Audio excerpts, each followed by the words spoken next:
ప్రకాశం జిల్లా దోర్నాల మండల కేంద్రంలో చింతల ప్రాథమిక ఆరోగ్య కేంద్రం వైద్యాధికారి డాక్టర్ ఎం యజ్ఞిక్ ఆధ్వర్యంలో పెద్ద దోర్నాల అపార్ట్మెంట్ పరిసర ప్రాంతాల్లో నీరు నిల్వ ఉన్న ప్రాంతాల్లో దోమల లార్వా వృద్ధి చెందకుండా ఆయిల్ బాల్స్ మరియు హాబెట్ ఆయిల్ ను వేయడం జరిగింది.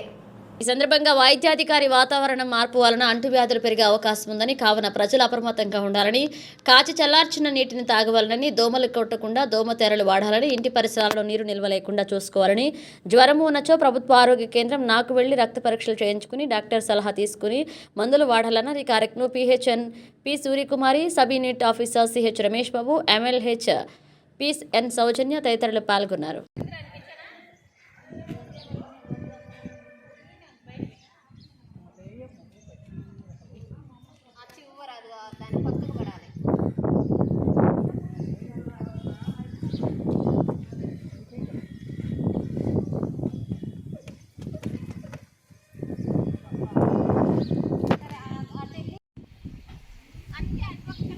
వస్తాయిలే